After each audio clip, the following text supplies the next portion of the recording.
Hey guys, welcome in Unpaved. I'm Sean. JB is here as Triple E is as well. It's Monday. Football season is about to get started. Training camp's here. I mean, at least right around the corner. All-Star break's over. Trade deadline's right around the corner for baseball teams. And if the Dodgers go out and get Emmanuel Clase, who still pumps it at $1, $2, they need a closer. The Astros looking for pitching and left-handed power bats since all their injuries on their roster, and another one in Parade. It's got a lot to discuss, fun to have as well.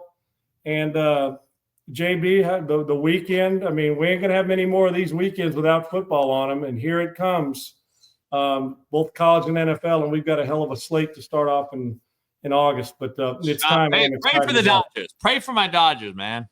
Well, why are we praying for a team that has spent $8 billion? Praying for what? So they can go out and get Clase and add to another laundry list of great players that just happen to be hurt, but they are. Sorry for the Dodgers. What? How much like being so good and you're good? You basically still had the best record of baseball most of the year. They're only a couple games off it, and they're on a huge rut right now. Yeah, they got swept by what? Milwaukee. Yeah, they've been swept by, I think, for the last 4 road trips. But let me ask you, they took Ohtani out of the starting lineup.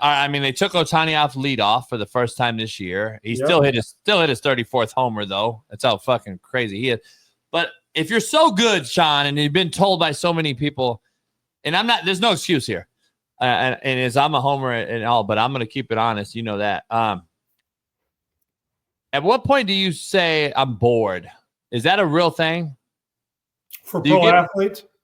Well, when you're that good and that loaded, do you get bored at some point and say, we're so good, we can catch up? We can shut this down anytime and just start and win this thing again, no problem. Padres are only 4 games behind, but we got a buffer. We know who's king. Is there does that settle in ever and say, all right, it's time to get off the shitter now and go out here and show us who we are? I absolutely think it does. Yeah, I do too. I absolutely think, whether it's the Dodgers or not, if you're saying does it creep into certain franchises, I think there are some, and I think the Dodgers are probably one. And I understand that think that it's going to be that it's a little easier sledding because they can turn the light switch on and off because they're so talented. Oh, I don't think there's any doubt. Now, whether every guy thinks it or thinks it all the time, do I think it's human nature for that to creep in? I absolutely do. We've seen it before. Hence why Super Bowl hangovers for teams that are in it or not. Is it just you're tired? Is it I got mine, now I'm going to sit back and the rest is gravy? I think so. And is it more baseball? I mean, it happens in individual sports as well. I think that you get to a point where, well, it happened to Rory McIlroy this year. It happened to Rory McIlroy. Think about all the years he's been chasing down the win at Augusta, and he got it. And and think about this. He wins at Pebble Beach, wins at the Players' Championship, which is a 5th major, and wins at Augusta to complete the Grand Slam in golf. And he's not going to be the player of the year. He's still going to finish second because of Scheffler, and we'll get to him in a second. But even McIlroy, I think you saw it. I think what happens is it's such a buildup. You've won majors. It's not like it was his first major. Hell, the guy's a champion and has won a lot, from Ryder Cups to majors. But the burden that's followed him around of when are you going to win this one? Because the course is set up for you. How can you keep falling short? And when he won it, you saw the letdown, the lull between then and when he was. There was about a month or 6 weeks where he wasn't playing his best golf at all. And I think self-admitted you get locked into by him to get locked into. Okay, I took a deep breath, man. I know I can get this back, but right now I've done everything. What else does he need to accomplish other than now? What are you chasing? More majors and Tiger Woods legacy. He's chasing legacy. He ain't chasing money. Plenty of that.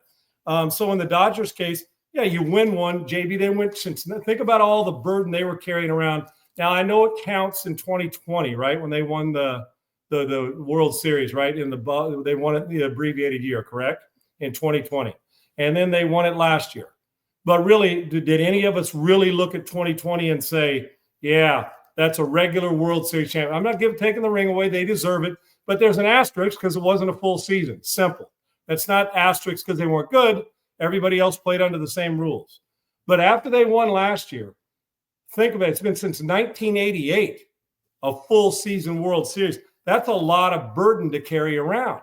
Now, who's going through that right now? The Los Angeles Lakers are going through that right now, that hunger part.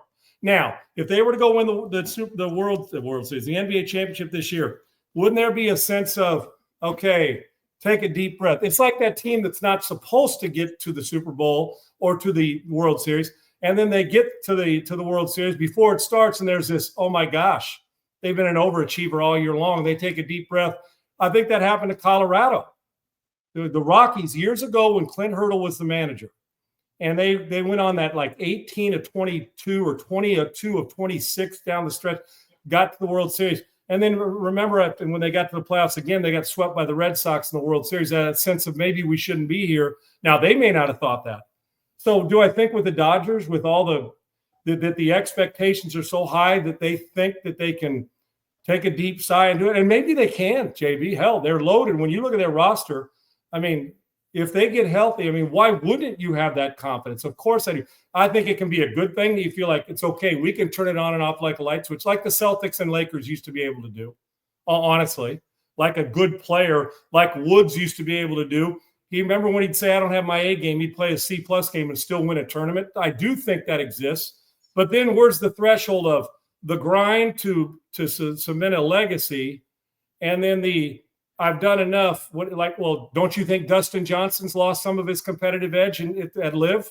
Because it's not in common. I mean, won a major was when is he going to win one? When is he going to win? Then he won one and win it with all that talent. I think he probably thought, I'm so gifted, I can go out there and play. Not that he's taking the other guys for granted, that he's good enough to switch it back on. And then all of a sudden, you can't switch it back on. Hell, Cam Smith. Is it more for baseball, though? Is it more amped for baseball? They got 162 games. Probably because it's a longer season. Sure.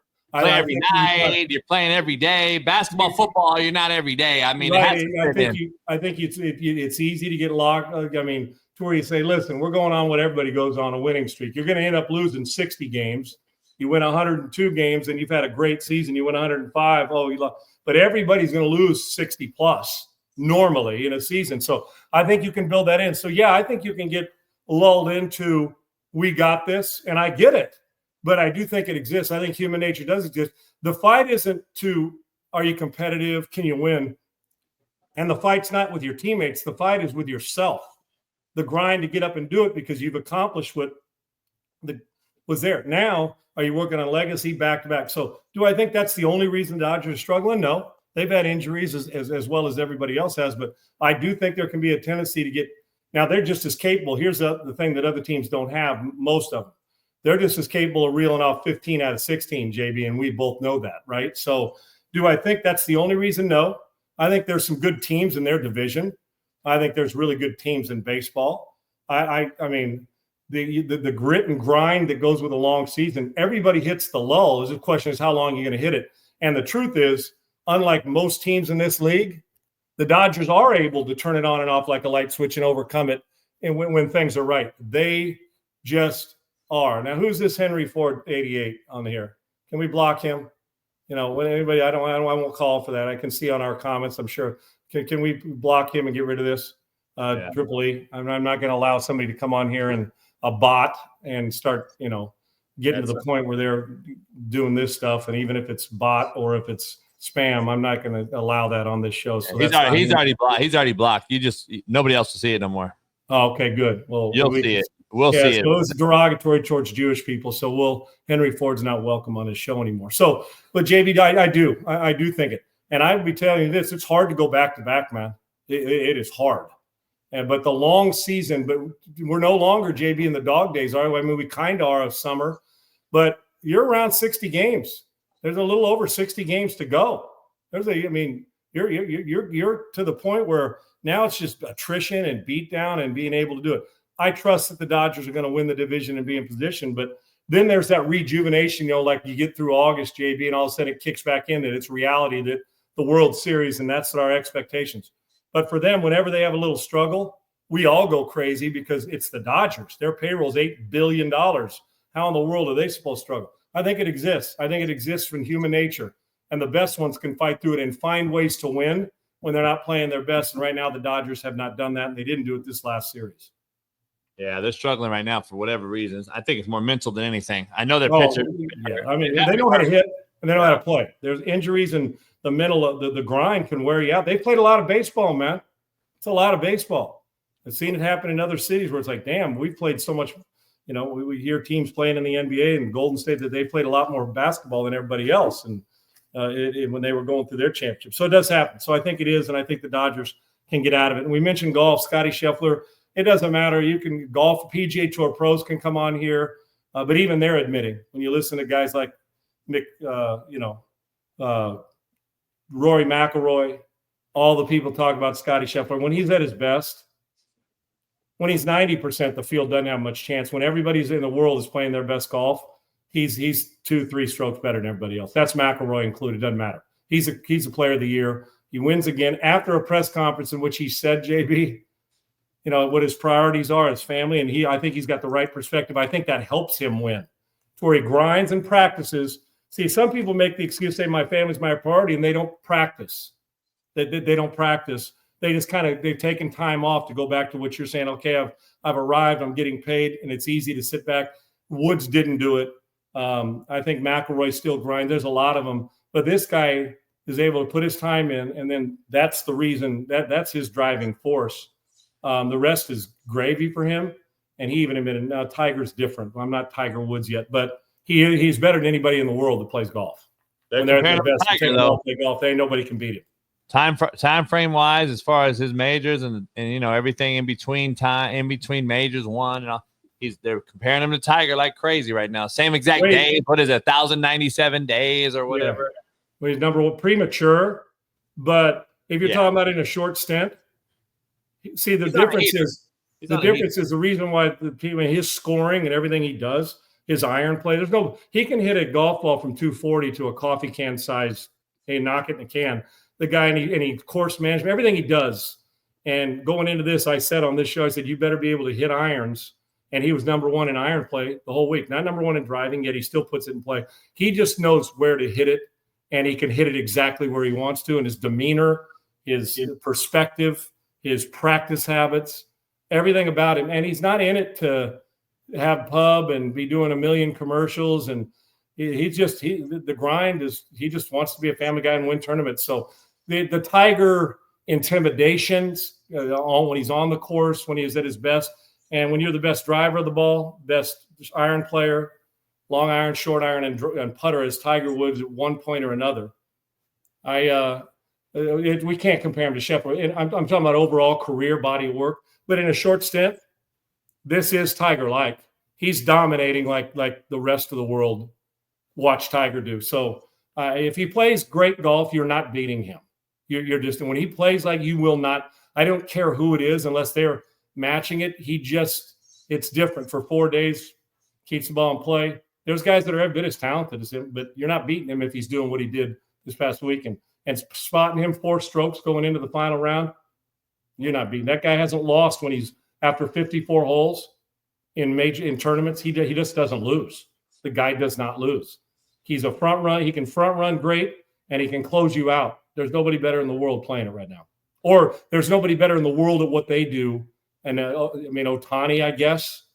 Judge is having a good season in football, Mahomes, but the numbers have fallen a little. There's nobody doing what they do in their job career-wise as a sport athlete that is as good as what this guy's doing right now, period. Yeah, he's on a heater, that's for sure. So, well, it's a 2.5-year heater, too. It is I watched every stroke he made yesterday, every shot he took from start to finish, from the time he teed off. I watched the whole thing. The guy is, you know how when I go play, JB, I'm sure you'd feel the same. When you go play, I don't know about you, but when you're with a buddy or who's played the course and you haven't, you'll say, man, you probably want to hit it to the right side of the fairway because the pin's on the back left. It's easier to come in from. And I'm just like, dude, I'm just trying to hit it in the short grass, right? I can't hit it exactly where I want it.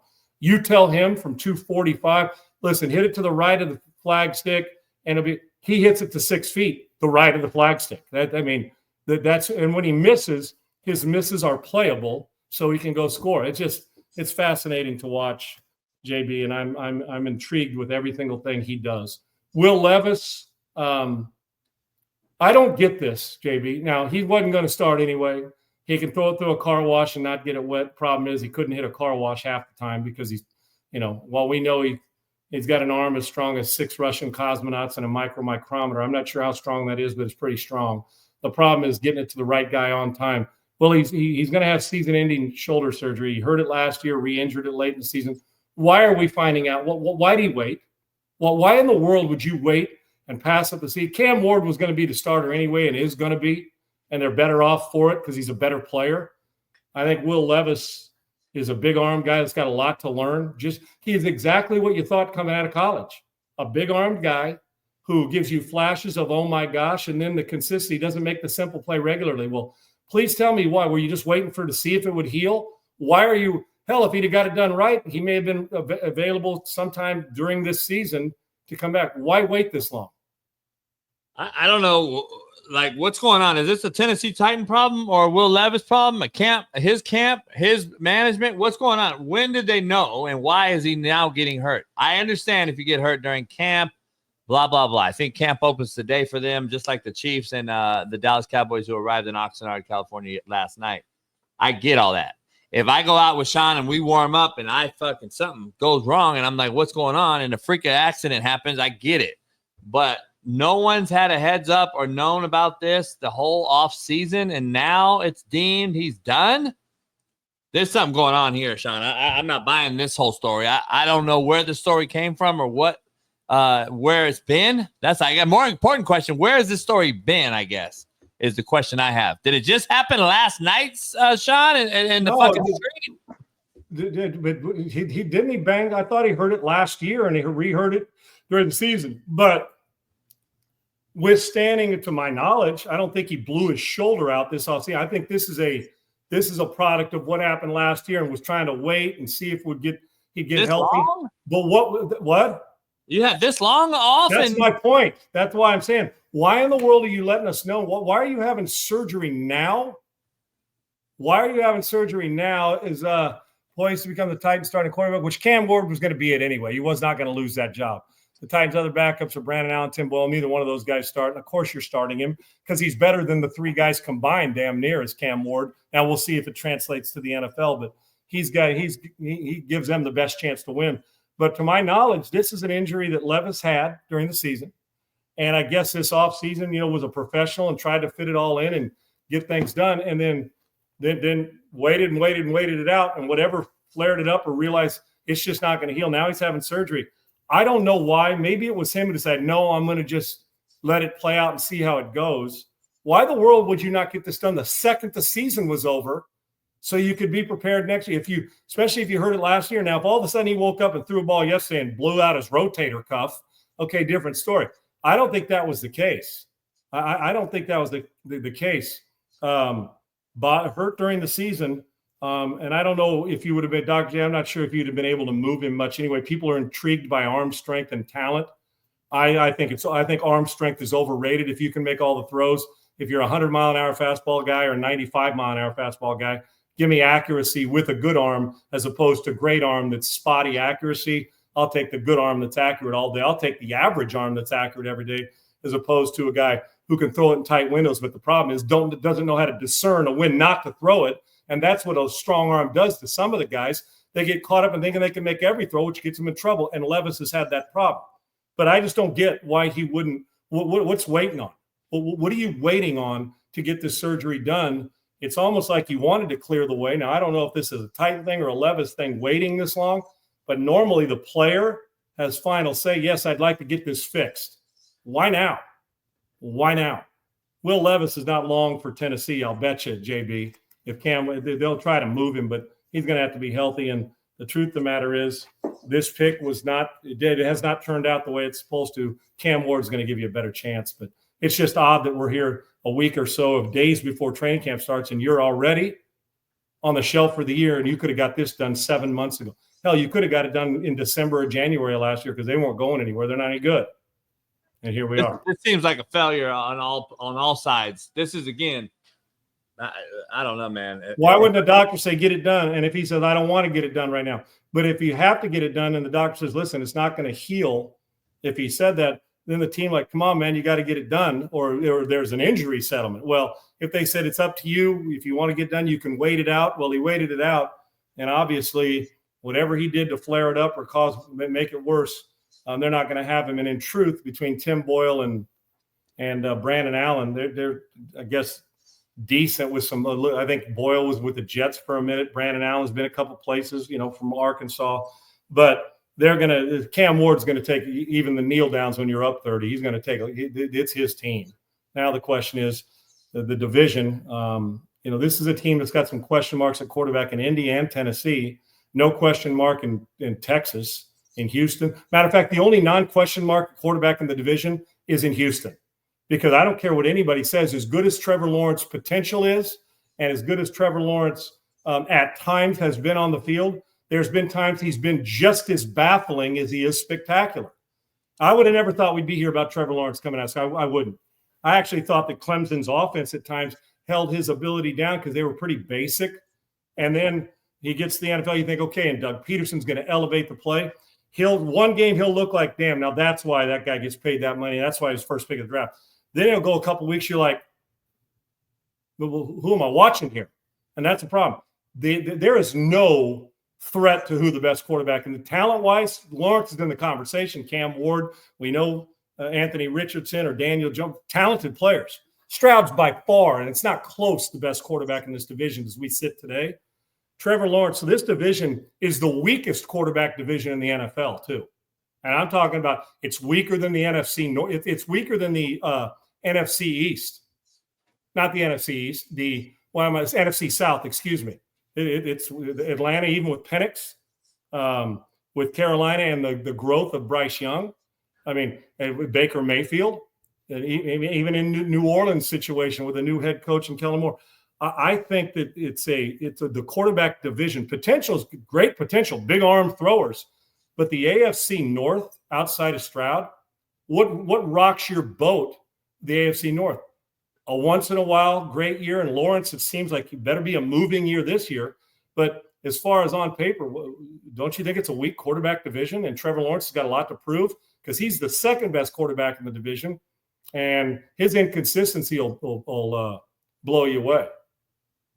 Yeah, that division's bad. There's a few, but that one's the worst for sure. You got an unknown. You got a guy if Danny Dimes, who's won a playoff game. So I actually am a believer in Danny Dimes. I think if he's under the right guy, I like Steichen for him. But I think Steichen's on the hot seat as well if he don't win early. This is year 3, Sean, for him. So you got to live with what you're dealt sometimes in the NFL. Brian Daboll's learning that right now. He's going to be on the hot seat, and McDermott and Zach in Cincinnati better be worried too because they're next. I'm just telling you, if Zach don't win, Zach Taylor in Cincinnati with the money they spent and Joe Burrow, I'm just telling you, this is the NFL, Sean. You know better than any of them. Like the NFL will fire you, and that's just is what it is. So there's a lot of scenarios out there where quarterbacks are dependent on for the head coach to keep his job. And the expectations thing, and throw Cleveland in there just because of the Stefanski and the quarterback problems there. You're looking to try and find somehow, some way, because even though Stefanski's been a 2-time coach of the year, I think once in Minnesota, once in Cleveland, the quarterback position is keeping them down, and they've made a lot of poor decisions in the front office. Buffalo, as good a coach as McDermott is, now the expectations are so high you can't keep going without a Super Bowl.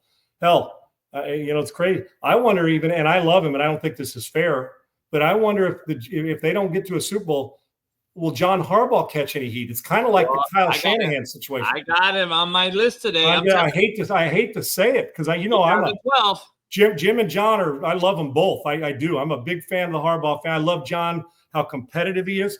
But at some point in time, if you're hearing this in San Francisco about Shanahan, I know he's there, but listen, you don't have to be a football expert to know there has been heat.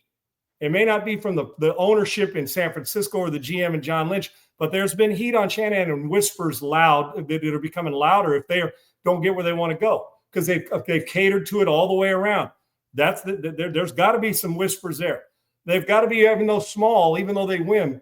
At what point in time does John Harbaugh get the same Kyle Shanahan where it's like, man, well, what's going on? Is it the quarterback, live or Memorex? The quarterback, the personnel, the head coach? Is it getting stale, the speech? I don't think so, but maybe. McDermott, same way. The expectations are raised for them there. So, yeah, JB, there's some situations during this season. There's no doubt. Who was the other one you mentioned on the hot seat? Oh, Dable, it's a no-brainer. He doesn't make the playoffs this year. He's not the coach next year.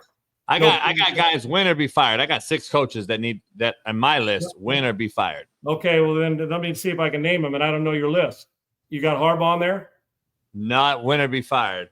Okay, so you think he's still got a Super Bowl or be fired? Do you think he's still got a Hall of Fame? I love John. I'm just saying, do you think anybody's talking about that? I got him as on my safe for now list. And so you got Zach Taylor. Yeah, Zach Taylor, yeah. Dayball. Yep. McDermott. No, I got McDermott on safe, but on the watch list possibly. Safe for now, yeah. Okay, so Kyle Shanahan. I got Shanahan on my start hot or be hot, meaning he better start off hot this year or he's going to be on the hot seat. I got Shanahan on that list. Okay, well then where are your 6 guys? I got Stefanski on win or be fired. I just think that's what happens. No doubt. When you pay a quarterback that much and what happens. I got Brian Callahan on that list. Unfortunately, I know he's entering year 2, but guess when Eberflus got fired in Chicago? The middle of year 2, because this is what's going to happen. Look what just happened today, and I'm glad that I said it before the Will Levis news came out. We've seen this before. We've seen Doug Peterson, a former Super Bowl champ, get fired not once but twice after what? How many years? 1. Brian Callahan, the son of a legend. I get it. O-line guru. But listen, that team lacks a lot in a division that's very winnable. If you can't win that division in a very winnable one, I'm telling you, Sean, I would not be surprised if he is win or be fired. I got Shane Steichen on that same list from the same division. Well, I got news for you. You're 3. I got news for you. The Tennessee Titans ain't winning that division, brother. That's what I'm saying. And I got a news story about the Indianapolis Colts, although talented, they ain't winning that division either. That's what I'm saying. I can tell you this, unless the Trevor Lawrence plays like a star, they've got some talented people. But I'll tell you, I got to see how Liam works we've seen him as a coordinator. I got to see how he works as a head coach. So you think about it. Callahan, smart, struggling, doesn't have a quarterback yet. He may have one in Cam Ward, but that may take a minute. Personnel is not real good. They're not that explosive. You take a look at Indianapolis, Steichen, the pressure's on because all they got to do is look at the guy who was his head coach. With that group of Steichen as an offensive coordinator and my guy in Arizona. Why am I losing my mind? Defensive coordinator who's head coach in Arizona. Right now? Yeah. The head coach, Gannon? Yeah, Jonathan Gannon is the head coach.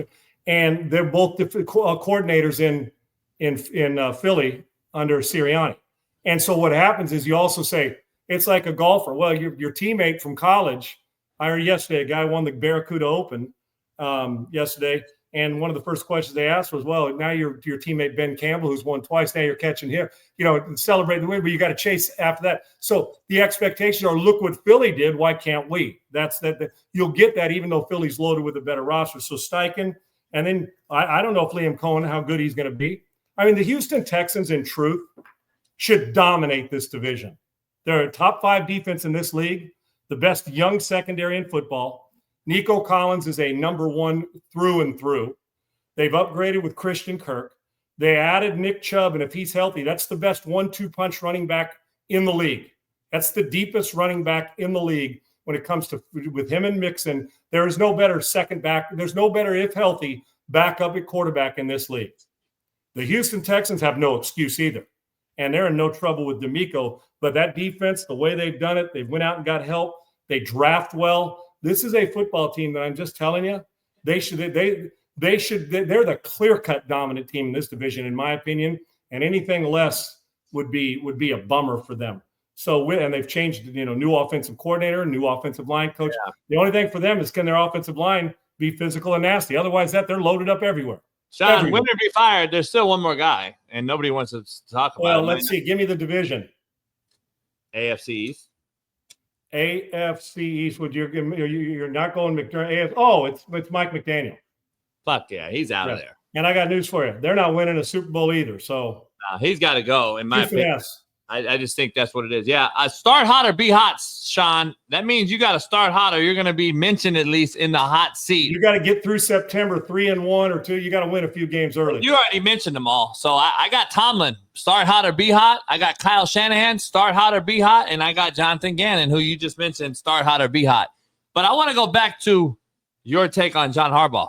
The only reason every year that Tomlin is involved in these hot takes and John Harbaugh's not is because John Harbaugh has the MVP and Lamar Jackson and Tomlin doesn't. And Tomlin has yet to replace Ben Roethlisberger, who got him 2 Super Bowls. That's really the only discussion, because if we really want to get to brass tacks, they're 1 year apart on their last Super Bowl. Harbaugh hasn't won since 12. So you can talk all you want. Either one of these teams, I get the Steelers haven't won a playoff game since 16 or whatever. The bottom line is Super Bowls for these 2 organizations, aren't they? So I didn't know we were grading playoff victories. John Harbaugh hasn't won a Super Bowl since 12. Tomlin hasn't won since 8 or 9. So guess what? They're both lacking years in Super Bowl victories. And you know what? Harbaugh, in my opinion, deserves the same criticism that Tomlin does, because without Lamar Jackson, we'd probably be having him on the hot seat every year too. So that's why I brought this up, JB. And I'm a big John Harbaugh fan, but if you're going to talk Kyle Shanahan, and you're going to talk McDermott, and you're going to talk Tomlin, then John Harbaugh's name has to be mentioned, right? Yeah, it just does. Now, the question is the front office say it's more quarterback personnel or not? And see, here's why it's hard for me when they talk about Mike Tomlin. I know he hadn't won a playoff game, but really they've been mixing and matching trying to find a quarterback. Is that Tomlin deal, or is that a front office deal, not getting him the right player at it? This is an organization that's always been able to get by without being the top paid organization as far as to their players.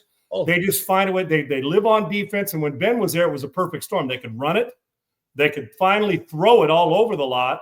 And since he's left, I guess we just don't realize just how valuable when he was in his prime, Ben Roethlisberger was to the Pittsburgh Steelers and to a head coach. See, and of all those guys you just mentioned, go through them. Shanahan, the John Harbaugh, and Mike Tomlin. Do you know how long all 3 of them that would be unemployed if they got fired? Yeah. I mean, Mike Tomlin will have a job tomorrow. If they want it, they'll all 3 be head coaches somewhere else because of their success. But when you finally built up rosters, the expectations grow. It's like you mentioned about your Dodgers. Dave Roberts got a World Series, takes a little pressure off last year, but they're loaded with the roster, so it adds more pressure because we thought they'd even be better this year with the roster, and then injuries settle in, and they still may end up winning another World Series. But so it's great because you won one. Now you can take a deep breath in your offseason, but then you got to come back and repeat it because we gave you a better team. Baltimore has no excuse anymore, JB. They got a roster. Pittsburgh went out and got a quarterback and then went out and did – this is the busiest offseason as far as getting new players that can impact – that I've seen Pittsburgh have in a minute. Agree or did? I mean, they went out and spent some money and got some. Are they old or are they veteran? We're going to find out about Pittsburgh. So, yeah, JB, there are some hot seats, and I get back to where it started with your guy Brian Callahan. Really good coaches, and remember this: not every position coach ends up being a good play caller, offensive or defensive coordinator. There is a rhythm to it, and not every assistant or a coordinator becomes a really good head coach, even though his reputation as a coordinator is great. That you can be a great coordinator and a shitty ass head coach. I'm not saying those guys were, but and Cincinnati, the problem in Cincinnati with Zach Taylor is you've got arguably, if not the best, he ain't the 4th best quarterback in the league in Joe Burrow. So with great talent at certain positions comes greater expectations. So I don't disagree with you one bit. JB. One of your guys in the chat, Dr. J, he said, not fair for Stefanski. He's had no quarterback. Nobody gives a shit. Nobody cares. That's who he wanted at quarterback. And here's the deal. Yeah. And Dr. J, he's such a great, been a friend for years and great insight, and he dives deep. I would disagree. Deshaun Watson was there. You don't pay $230 million and give 3 years patience. You don't do that. Last I knew, Stefanski wanted him. Yeah, well, didn't Andrew Berry and him bring him in at $230 million? And he's been an underachiever for a couple of years, and now he's hurt. Yeah, no, I can't give. I mean, as much as I think Stefanski's a good coach, I can't give him the quarterback hall pass because the quarterback's done. Look what happened when he got Joe Flacco. Flacco was playing better than Deshaun Watson was. Now, either that's a great compliment to Stefanski or a great indictment on Deshaun Watson, because Watson's been nothing but just the guy since he's got there. You don't pay $230 million and hope. That'd be the equivalent, because remember when Watson, the year before he left Houston, I can tell you this now, go around and you know what? Most people had him as a top 5, 6, 7. They had him where Stroud is now or even higher, because he put that, he was the number 1 leading yardage passer in the league the year before he left. He put up big numbers. When he went to Cincinnati, sans all the off-field trouble, just get rid of that for a second.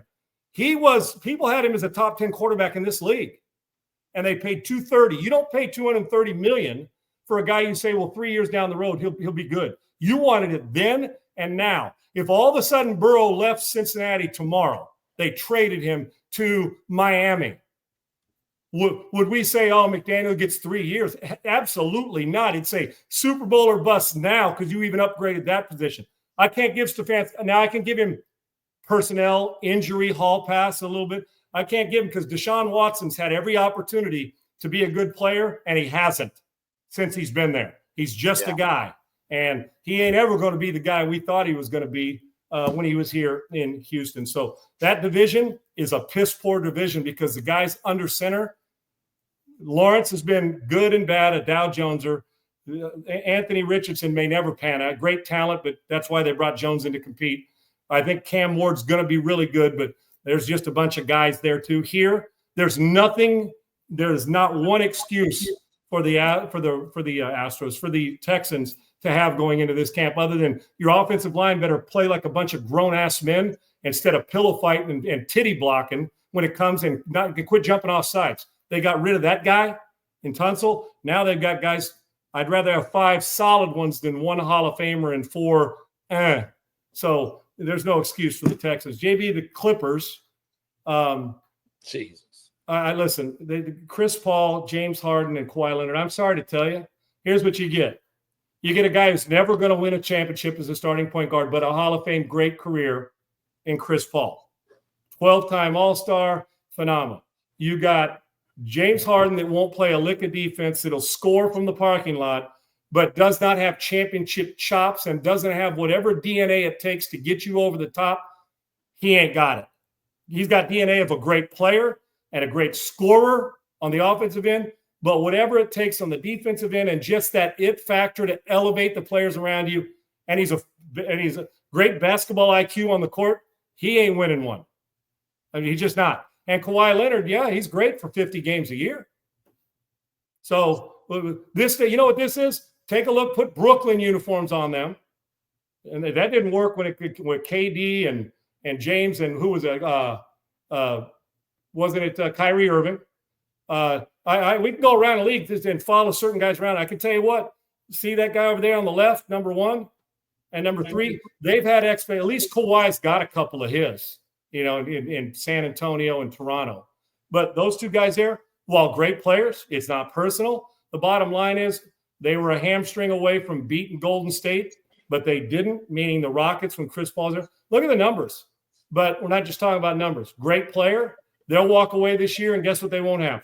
A championship. And they, with Chris Paul and James Harden in the starting lineup this year, they will not win an NBA championship. They won't win the West.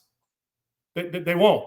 So you got one who's got him and is a load management, the face of load management when it started.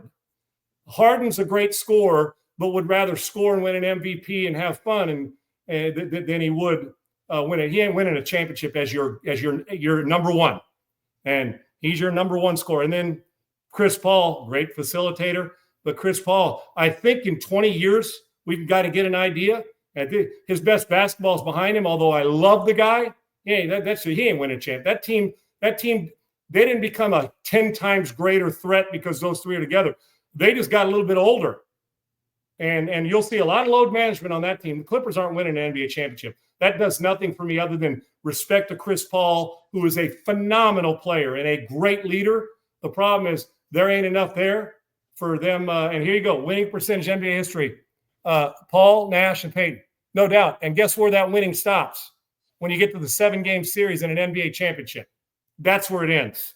You ain't winning one. The Clippers ain't winning one. And I think this will be an illustrious, phenomenal career for a great dude. Chris Paul, guess what's going to happen? He will retire, and if he wants to be a coach or a broadcaster, he's going to retire without a ring on his finger. And so will James Harden. And Chris Paul may be one and done, gone. Kawhi, how much? I mean, I don't know how many more years Kawhi wants to play, but as long as they keep giving him 20 days of rest, or 20 games of rest. And then there's James Harden who, he'll average 30 if he wants to. He'll make great passes, turn it over 6 times, and he'll be watching the NBA playoffs, and they'll be watching the NBA finals with me and you. That's exactly what they'll be doing. They're not winning the championship. And you John, they got a fucking geriatric team. That's all this is. This is a joke. This is why they're the JV of LA. They'll never win anything. If they got it. They're going to wonder if they got any of that friggin'. I'm not one of those guys call old heads. Old players can play good basketball. I'm talking about as a whole. I mean, people are going to start asking, man. What do you got in your diet to make sure that you're going enough? Yeah, this might be over under. Stuff. I'm going to future bet over under that those 3 miss more games together on the court than they do playing together. Well, the last time we saw something similar to this with Kyrie, James, and Kevin Durant, they didn't play 25 games together, I don't think, their entire time there. So and I call Chris Paul CP2, by the way. CP3 is Candace Parker. She actually won titles. CP2 is the most overrated point guard in the history of my lifetime. I don't know why he gets the hype he gets. I'm going to be honest. $1,000 they don't sniff the NBA. They won't win the Western Conference. Oh, I'll bet money. I'll bet money within 2 months he's out with a fucking hamstring. Houston's better. I'll still take the Nuggets as long as Jokic is there. Oklahoma City's better. Hell, to Timberwolves. I mean, yeah, I'm just telling you now that they're going to have as many NBA championship rings in 2025, 2026 as you and I are. None. John. And they're just going to have to enjoy what Kawhi shows them because that's about what they're getting. Listen, Sean, Kawhi's from right here, Compton. So is James Harden. They're all from here. Harden went to my high school, so we have an alumni. My mom's Artesia guy. I mean, gal too. Really? So is my mom. High school. Wow. Here's the thing. You can't sit here and tell me that Kawhi will play more than 45 games. You can't tell me that Harden will score you 35 a game, and then the playoffs come, he'll average 14. And then CP3, who I call CP2, he won't play more than a certain amount of games either because of a hamstring or some sort of injury will happen. And it's asinine for me to understand the concept to continue to get these guys on one team together as if they're going to be different this year than they were 3 years ago. They're 3 years older, Sean. I'm trying to figure this shit out. The only thing they need to do is go hire Doc Rivers, and it'll all be golden again. Underachieve. Hey, I'm glad for the Lakers because the Lakers haven't done shit either. They got Marcus Smart yesterday, and everybody's acting like it's a great perimeter. They're about 5 years late on Marcus Smart, by the way. So this isn't a huge get for the Lakers either. So I'm glad that the Clippers are getting older. And hopefully the Lakers can do something here too. Well, I'm going to assume that neither team's going to make it to the NBA Finals this next year. Yeah, you think? I'll take that futures bet. Hey, Sean, and some bad news. I don't know if you heard about this, but Mike, you remember from the great Cosby Show, Malcolm Jamal Warner just passed away, man. Today? Didn't see it. Yeah, he drowned. It's all over the news right now. He drowned. Like in a lake, in the ocean, or in a pool at home? No reports, but he drowned, and they haven't released it. But it just happened. Apparently, they're releasing it. He's 54 years old. Way too early. Accidental drowning is all it's saying. Accidental drowning. Is that you always wonder if it's. I always wonder when somebody drowns if it was. Leg. You jump in, you hit your head, and you lose consciousness. You're alone, or you fall, you're out on a boat and you're drinking, you people don't, I don't know. Or, we've heard stories of guys saving somebody else, trying to save somebody else and end up drowning. The great Joe Delaney, the running back who jumped in to save kids and he lost his life, saved the kids. I mean, this is the first I've heard of it. So God bless his family, man. That's a bummer. In his 50s. That sucks. That's awful. That's awful to hear. Yep. And I'm sure we'll get more details as it comes out. All right, JB, let's finish with this real quick. So we agree that the Clippers are still not a championship team, even though they've got 3 cats on there, just those 3 that are all 3 going to be. They got Brooke Lopez. They got an off season. They got some decent guys. You're not going to get enough games out of all of them combined is the problem. And you're basically playing with 4 on defense when Jim Harden's out there, James Harden. So nothing but respect, but also I think it's a safe bet to say that I'm not real worried. They'll be good. They'll be a playoff team. They're about 3 or 4 down in the West minimum of teams that I think are the best teams in the West. Although the talent, the names are going to get everybody excited, but they are. Put it this way, they're a year away from Metamucil when it comes to pro sports. Okay, that's the bottom line. Just look up Metamucil so you know what it means. A little fiber in your gig. Okay.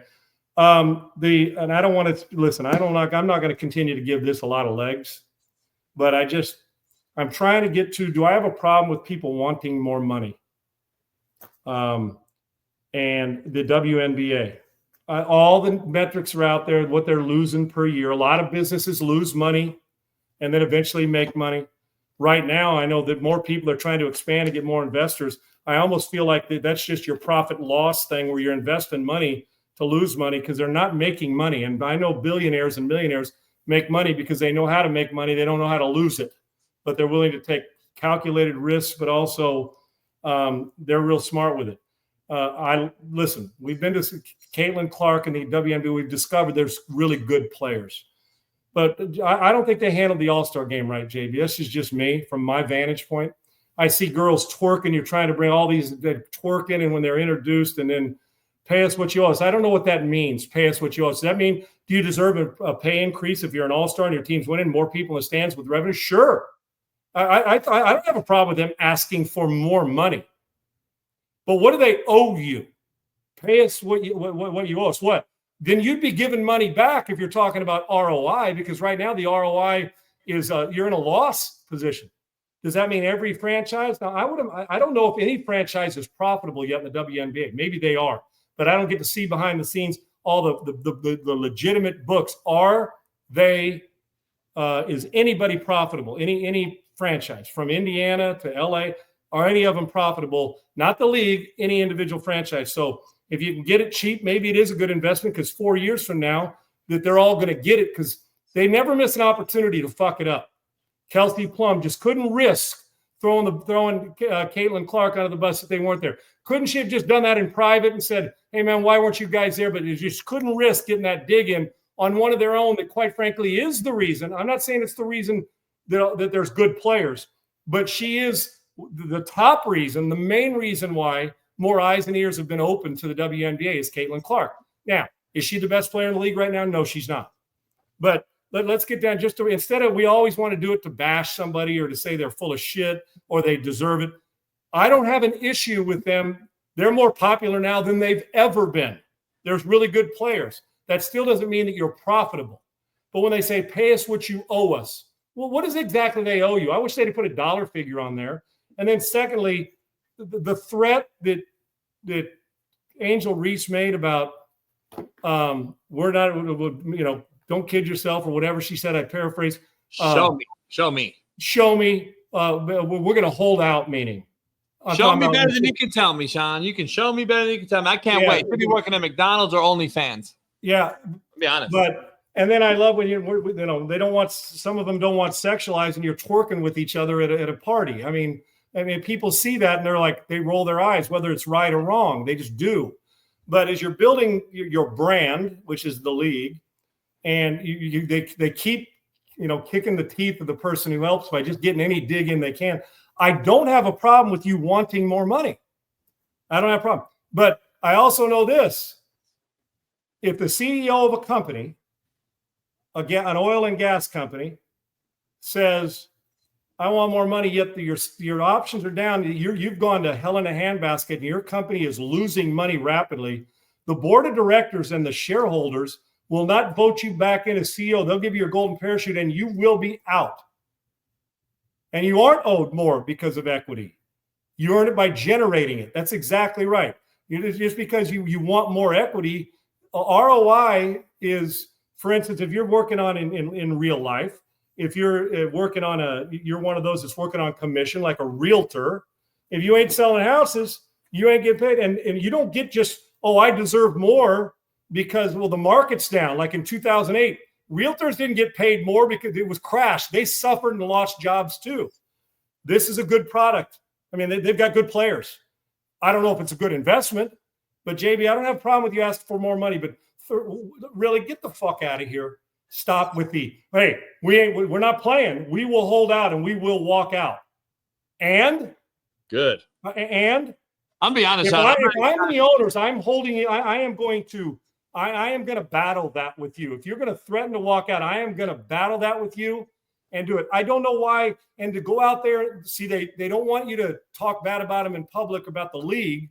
Yet you turn around and wear a shirt like that is basically looking at the ownership and saying, you guys are out of your mind. We're that valuable. If I'm an owners group and you threaten to walk out, don't let the door hit you in the ass on the way out. We're all replaceable. I don't think they understand the concept of ROI. Asking for more money is okay. Why would we tell them not to? We have people who are asking for more on minimum wage all the time. We all want more. We all think we're worth more. But if the company is losing money and you want more and they want to pay everybody more money, it's not going to happen. And all those people want to hold out aren't going to get paid more because some of them will be out of the league in 2 years. So I'm not even, and all the optics and stuff, threatening on a T-shirt at an All-Star game ain't it. We saw the league and leagues in this, like the NBA, with the woke stuff in the back of the thing and all the thing. And you know what? In any league that did it has suffered, and they're getting rid of some of that stuff because they don't want to. They want to include everybody in the pod. To me, if there's good basketball players, but they just don't get the concept of how you're supposed to build this thing, other than good play on the court.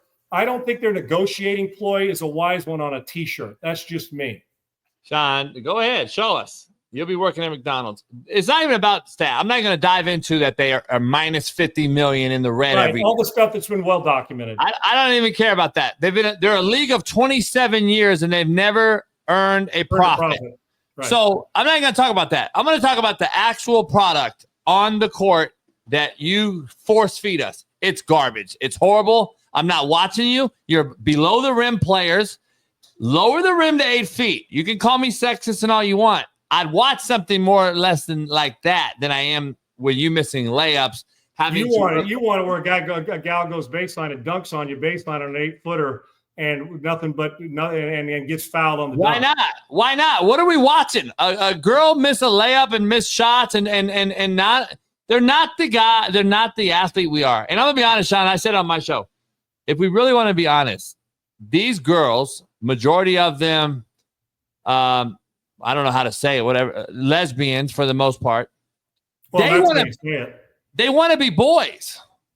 Like, did you see all the viral videos over the weekend? Like, Big Smitty, my co-host, was there. He did an event there. It was mostly stud women who were going after Angel Reese and those ladies to date them. Twerking. And wanted to get a hold of them. Let's be real. They're stud women who think what? They're like boys. So they think they should get the money boys get. But boys don't watch you, and either do women, contrary to your belief. The arena was half full for an all-star game, Sean. Like, what are we talking about here? 90% of the arenas are empty. If you're not watching Angel Reese or Caitlin Clark, really, the arenas are empty. Who watches it? I don't. I'm just giving my opinion. I don't watch it. And your opinion's valid. And like I said, I respect anybody that's good at their gig and works out. Yeah. Honestly, I don't have, like you said there, do I appreciate how good? But like just a little dig, like I said, Kelsey Plum saying, well, the Clark group, nobody showed up. That's not, while it may be a fun dig, it's not promoting your brand. That's why nobody watches it. They kill each other. It's ridiculous. Right. And then, the stud win where and let me just tell you one thing that's never going to happen, JB, in your lifetime. They're never going to turn the same profit as an NBA franchise. It's never going to happen. Secondly, could we get better players and more people want to play it and watch it? Yeah, maybe. Like I said, I never have a problem with somebody asking for more money. But when you're saying like, pay us what you owe us, what do they owe you? They gave you a contract, more money? Yeah, so fight for more money. But I'd like to know, when you say pay us what you owe us, do they really think with ROI, even if it's a great brand of basketball, but people aren't showing up, even if it was, you could watch, they weren't just beating, throwing elbows on Caitlin Clark. And there's at times when it really is some good product. There's some good players. Hold on. Caitlin Clark brought attention to a league. Doesn't mean she's the best. But, JB, here's what I don't get is the enhancement of your league and the way you're trying to get it done. They don't get they care more about the clicks than they do the real negotiating process to get it. No woman on a base salary. I'm not talking about their endorsements.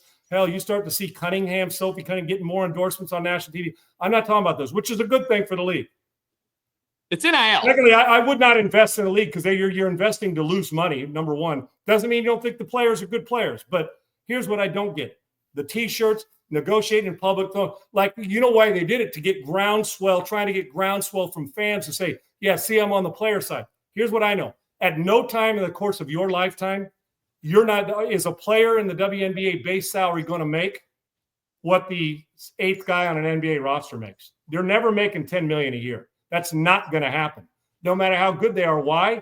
Because you can't pay them that. Because why? The league is not profitable. Sean, come on. Let's be honest. I'm saying it. I agree. I want to make a bet right now live. Does your significant other watch WNBA? Dude, I don't. So why would anybody else? I don't. Why? No. So my point is. No, the answer is no. So out of one. My point is, I don't know a woman that I mess with who actually wears heels and does makeup and wears dresses and actually is a real woman that watches the WNBA. The only people I know that watches it are studs or dykes or whatever. So I think a lot of people with young girls that are kids that are play hoops, I think the parents will watch that because they think their daughter may have a chance to play.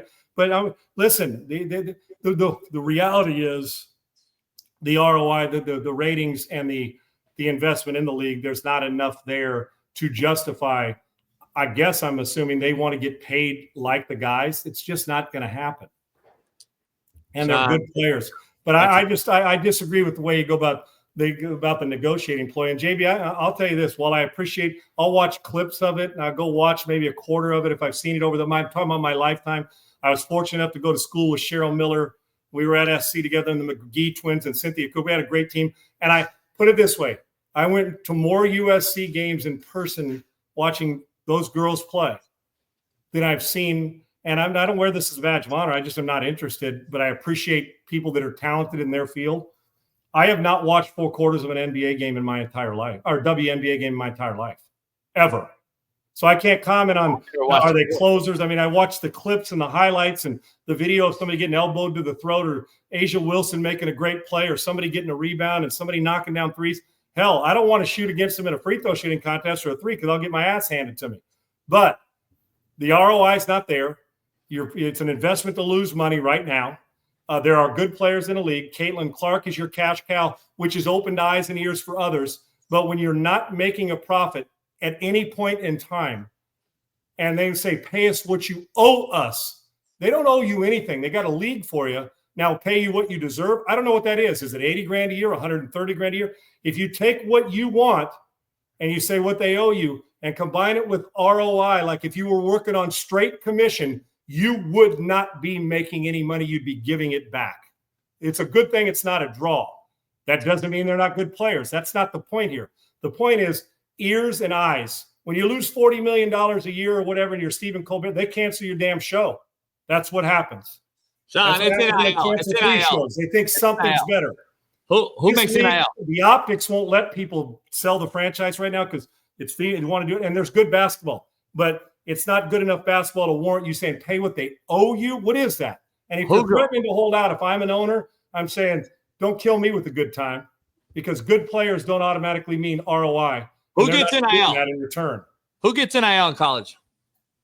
The best players.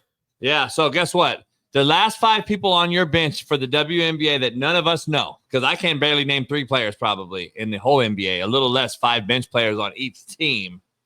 You're not worth, and you don't get anything, and you're not owed anything. We don't know you. You're NIL. NIL should go to the best players, and you should all pay back Caitlin Clark, because without her, your league is even probably $100 million in the hole. Well, so I don't even want to hear about it. Without her, those T-shirts aren't being worn at an All-Star game. I'm just, even though she didn't push the envelope, she wore. Without her, those T-shirts aren't printed before an All-Star game. They have, you know what? In a weird ass way, the fact that while there's a lot of jealousy in that league and a lot of good players, but a lot of jealousy over her in that league, and she's got her own weaknesses too. She can be, whining to refs, but she's getting beat up. I get it, but in a weird roundabout way, the same people that are jealous of her realize, I would hope, and maybe they don't, maybe that's why they just don't get it, realize that the reason you can make that threat, even though you're not going to get paid on equal ground as the players, because there's a difference in how many people show up and the rights and what the TV rights are playing. But those shirts they wore. If Caitlin Clark's not in the league, you get so much eye roll. You're getting eye rolling now by wearing those shirts. Pay us what you owe us. Those shirts, your ability to have the confidence to wear that shirt is directly related, at least a big part of, not only, but a big part of the fact that Caitlin Clark is in your league. And that's just a fact. And they just cut off their nose to spite their face more than I can ever imagine. They just don't get it. Sometimes you got to play the marketing game. And I think this is the wrong way to market, my opinion. I'll pay you. I'll give you a Chico stick and some string cheese. That's what I'd pay you. That's just Angel Reese seems, I don't know if she's it, but Angel Reese seems to, put it this way, using her voice, and she's got one in the league, whether you think she's a good player or not, she is the second most recognizable player in the league. And use the voice, but you also have to at times have the leadership ability where it's not popular to go back, and she won't do it, but to go back and say, listen, guys, pay us what they owe us. Well, what they owe us is maybe a pay raise, but what does that mean, what they owe us? If they're paying us what they owe us, we got to fill up more arenas on a regular basis. So to me, I don't watch it. That doesn't mean they're not good players, but there's the appeal. I'd rather watch it on a minute 30 clip and see 5 highlights than I would a full game. I have not watched a full game in my entire life when it comes to WNBA. I just haven't. I've never watched a quarter. And until they recognize and know the room and recognize what they're doing, putting shirts on as your shoot-around shirt ain't it. So, and then they want the league to be respected, and you get people doing we're not sexualizing the league. Well, you know what? You're going to get people that are going to battle that because I got news for you. We don't know Angel Reese for being a great basketball player. I'm just going to throw it out there.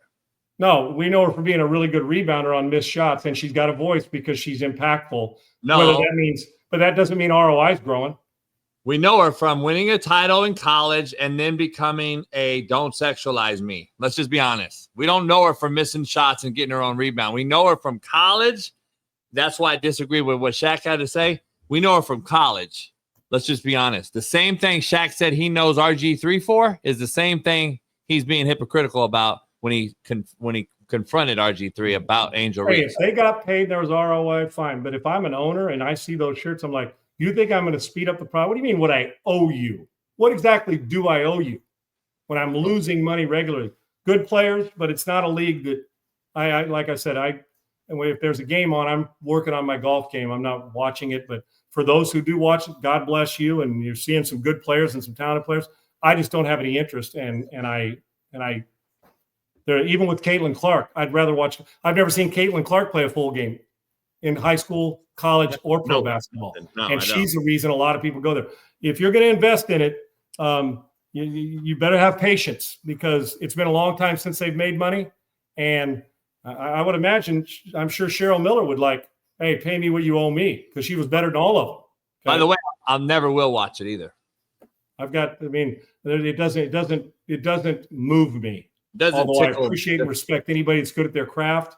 I just think that, it's like being a backup quarterback and going in and playing in the flag football league or playing in I don't know, that's not even fair. They're pros. I'm trying to think what the comparison is that maybe being the backup quarterback in a league and then going and asking for starters money when you haven't played it down in the league.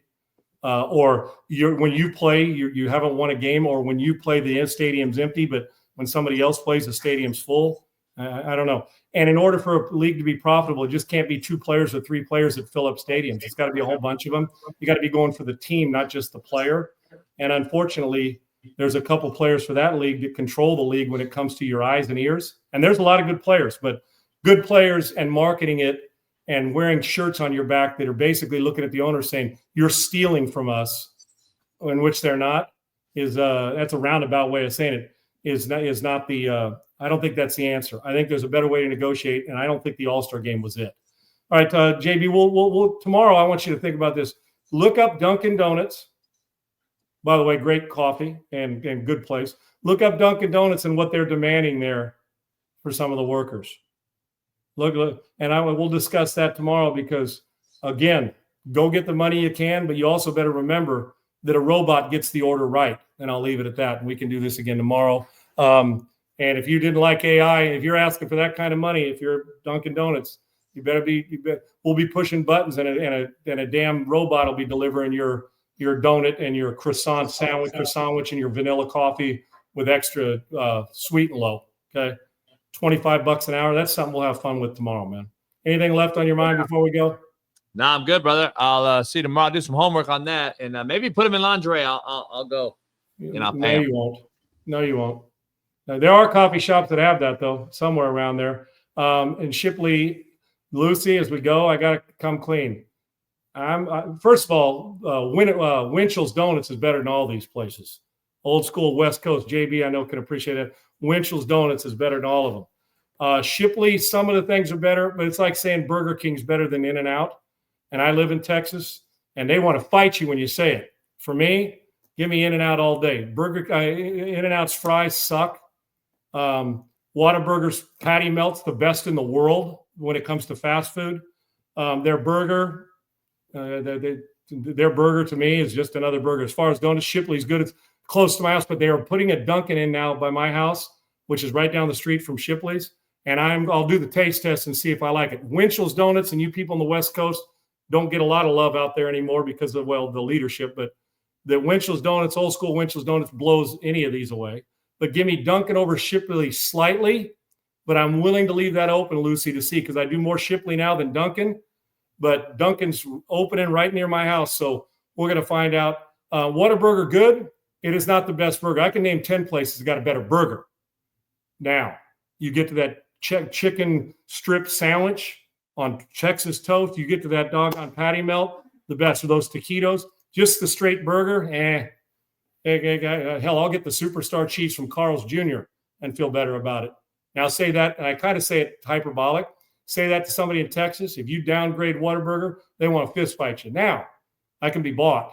We'll just leave it at that. We'll leave it at that. Good stuff. Look forward to tomorrow right here on Unpaved. Share it with your friends. Let them know this is the place to be for authentic and real. We appreciate you. To Triple E, thank you. Laura, behind the scenes, Craig as well, and to JB. We'll do it again tomorrow. And by the way, Clippers, you may be a day closer to a championship, but you're also a day older. Ain't happening.